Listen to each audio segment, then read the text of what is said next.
yes, this can be used in a team way, and it is being used in a team way, but I want to draw out that a little bit because there's some very helpful things that have been learnt in the last 9 years. Let me give you some examples. So, is it used in a team way? Yes. Boys' brigades in Singapore, they're all using it. Okay, youth groups I know use it. I know Bible study groups that use it.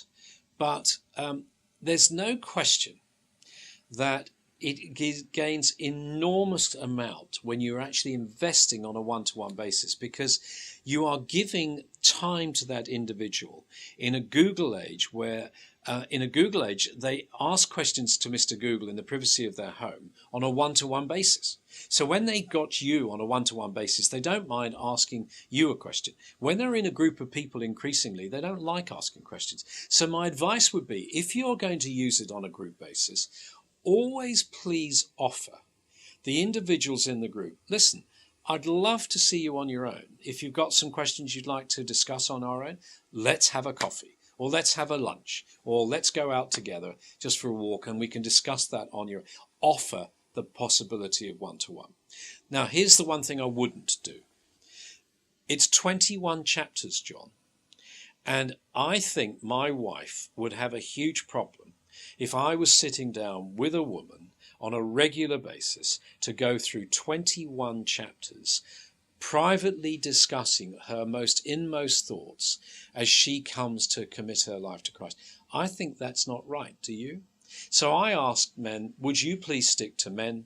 And ladies, would you please stick to ladies? By all means, and I've done this with a couple, or I've seen couples actually relate to other couples and do this, but please don't do this. Now, I've got to tell you one quick, very funny story about that, because I gave one talk, and sitting in the front row was a gentleman who, shall we say, politely, wasn't young. Okay, and he was actually, all the way through my evening, he was getting terribly excited. He was, yeah, you tell him. I can see he was getting very excited. And I got to the end and I said about, look, please, guys, would you do this with guys? And women, would you please do this with women? And his face fell a mile. And he walked up to me and he said, I was thoroughly enjoying your evening until you said that. He said, I've got this 89-year-old widow who lives next door, and I was going to do it with her. And it turned out he was 91. Now, in his case, I said, brother, we'll give you dispensation.